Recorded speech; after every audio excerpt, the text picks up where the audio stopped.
I've been asked by so many people about this sourdough that I have been addicted to for about a year. That sourdough that I have right here is about a year old, almost. In a few weeks it'll be a year old. But anyway, I told everybody I would put a little video together just to show you how to make sourdough in case you want to do it. I've had a few of my friends that I've shown how to, and plus that I've given some starter to. So let me show you. So you're gonna need a scale, zero it out, and everything's done in grams on sourdough.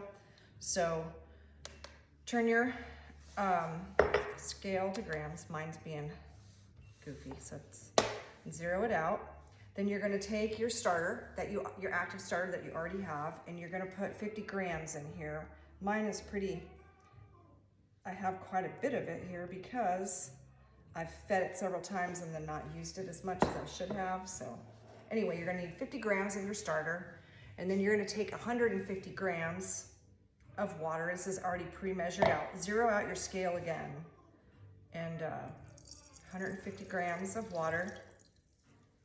And then zero it out again, and then you're gonna take 150 grams of flour. I find that the King Arthur flour works the best. I've tried all-purpose, but sometimes I don't seem to, or regular all-purpose flour, and for some reason it doesn't seem to rise as well. But anyway, you're gonna put your flour in here as well. Mix it up really, really good. I use a little skinny spatula. It seems just because I can kind of get it in here a little bit better. And you're gonna mix it up really, really good. And I usually will do this, if I know I wanna make bread tomorrow, I'll mix this the night before because you're gonna need to let it sit overnight to rise. So you're gonna mix this up really, really good. And it should look like this. I don't know if you can see it.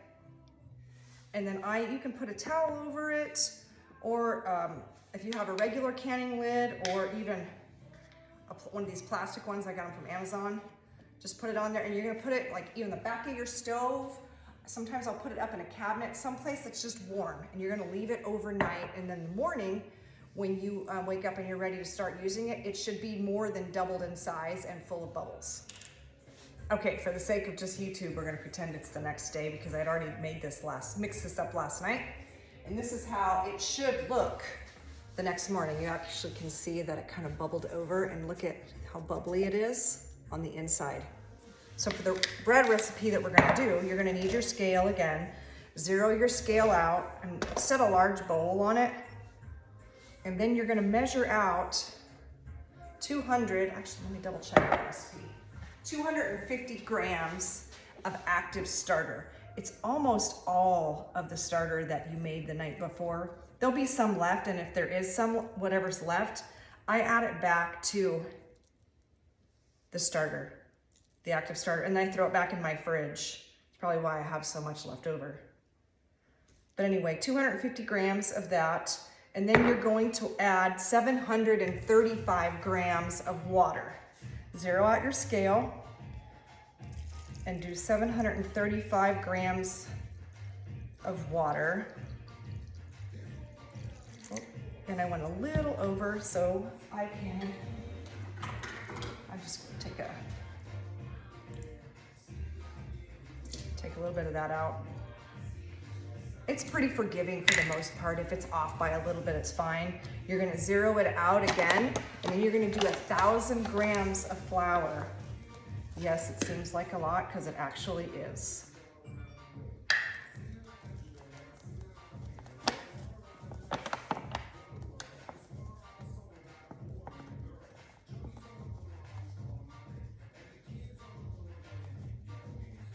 Should probably turn my music down. I was in here jamming a little bit. Okay, once you have 1,000 grams, I usually will take a fork. Some people have one of those dough whisks or whatever, and you're just gonna mix it really good. It's actually, when you're done mixing it, and you can use your hands too, it's gonna look like sticky, tacky dough. And then while you still have your scale out, zero it out and get some kind of a little container and measure out 24 grams of salt, because you're gonna add that shortly. I use the Redmond's real salt, and then just set that aside. Once this is all mixed, you're just gonna get a towel, kitchen towel like this, cover it, set it on the back of your stove, the back of the counter. You're gonna leave it there for about an hour and a half, and then you're gonna pinch in the salt, and I'll go over that too on the next step. It's been about an hour and a half, so let's add the salt. And one thing, here's what your bread's gonna look like. It's gonna kind of look like this, just kind of a little bit of a, a little bit of a mess. The dough is gonna look sticky and tacky, so you're gonna sprinkle all your salt on. And I forgot to tell you too, this recipe will make 2 loaves. So wash your hands. I usually will take my ring off so it doesn't get in there. And then you're just gonna grab the dough and you're just gonna kind of pinch in that salt. Just grab it and just kind of do it with your hands. And this is where you're gonna start your first of your stretch and folds. And you do this every 30 minutes. And basically what it does is it creates air in the bread and it mixes up the bread. So you're gonna grab your dough and you're gonna see it's pretty pliable.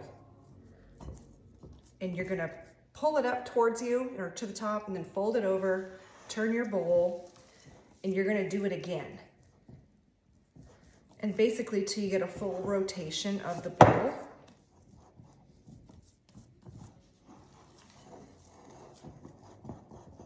And pull it up, fold it over itself, and then you're gonna throw the towel back on it and do it again in 30 minutes. And you're gonna do this 3 to 4 times.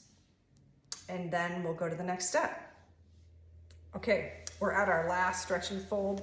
I've actually done it several times and just fast forwarded at this point, but I'm at my 4th one. So it's been about 2 hours. I've done it every 30 minutes.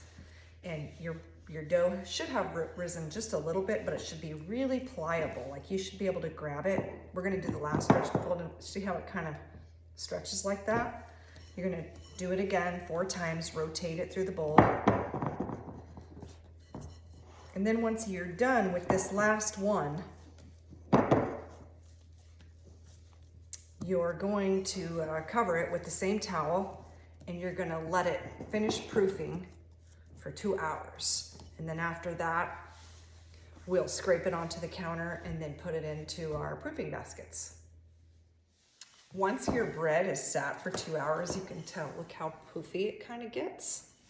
Then we're gonna pour it out onto the counter and divide it into 2 loaves. You may need a little bit of flour on your counter because it could get a little bit sticky.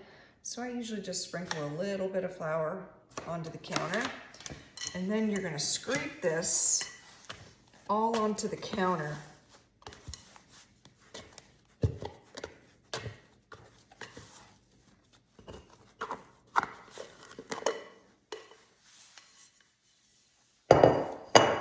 You're gonna kind of eyeball it and divide it into 2 loaves.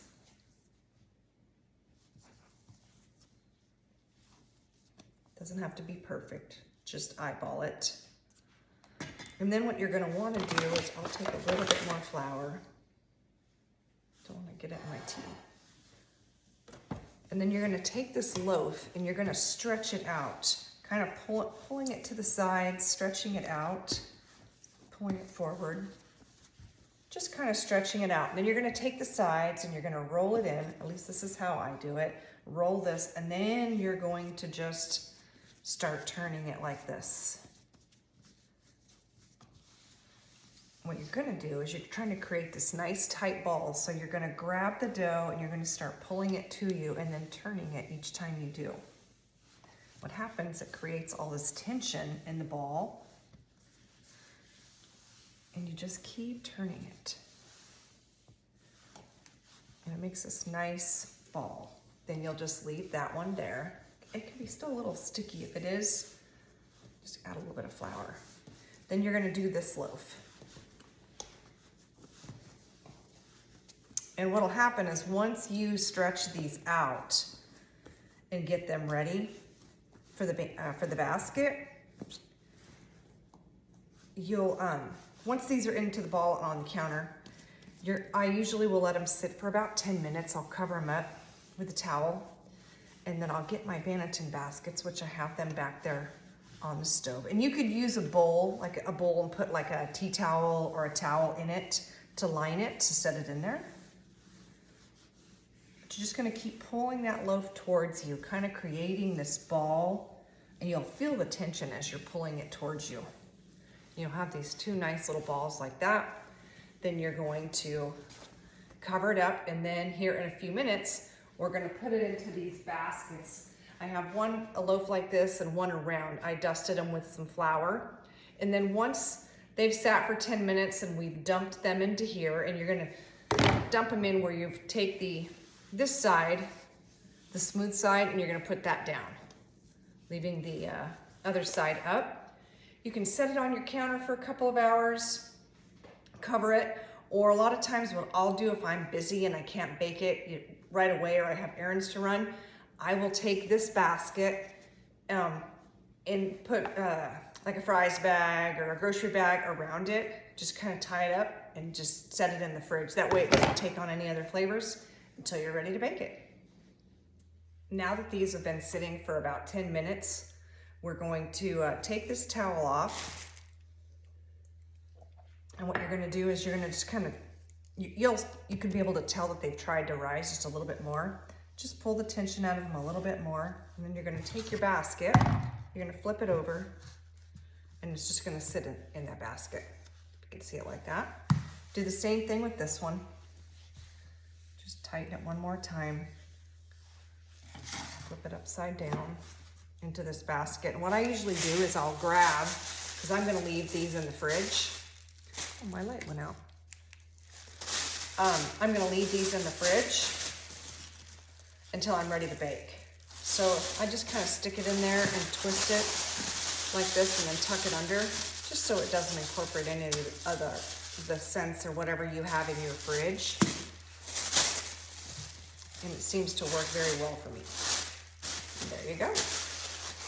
So your bread's been sitting in the refrigerator for a couple of hours, or I left it overnight, and it should look like this. I've already pulled it out of the fridge. You can see it kind of rose just a little bit more on both of them.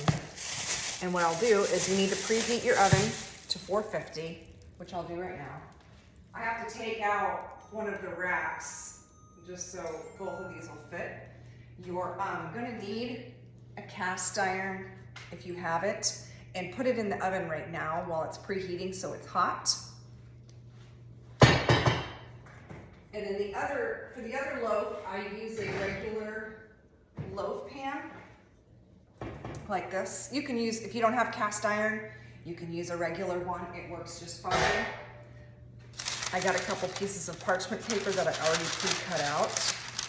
And what I do is I'll take the loaf of bread, kind of just flip it over just like this, and you'll see it. It looks like this, and it'll fit right into this cast iron one.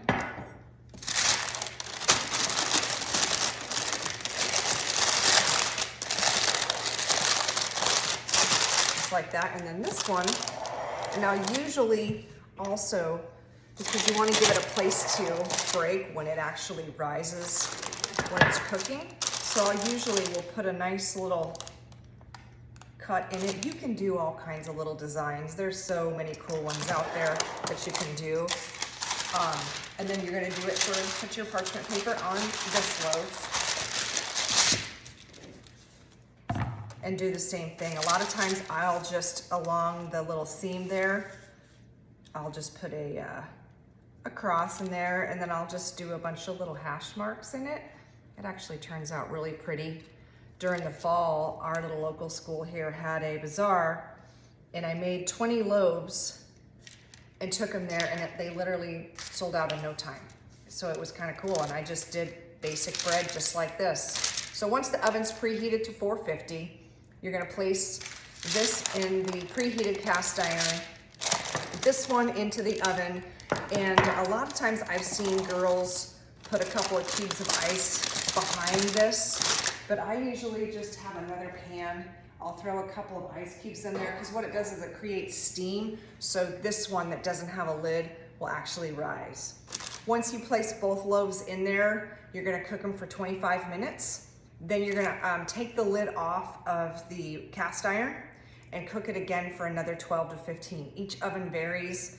I can usually do anywhere from 12 to 13 minutes, and then my loaf is done. And I'll show you what they look like when they come out of the oven. I wanted to show you guys what the bread looks like right now. It's only been in, after I took the lid off for the first initial 25 minutes, I took the lid off to do the additional, 11 to 12 minutes. And this loaf is already browned. Can you look how brown it is? It's done. So I'm gonna pull this one and give this one a few more minutes. See, it could get a little bit browner than that, and pull it out, and then I will show you what it looks like when it's all done. Let's take this last loaf out. It is done. Look how beautiful it looks. I can see it in that light, but man, that's pretty. I'll pull these out of the pan and show you what they look like. They turned out really, really good. Here's the actual sandwich loaf. It's still pretty warm, but it looks beautiful.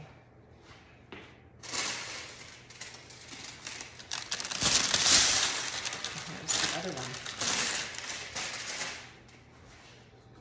Look at these loaves.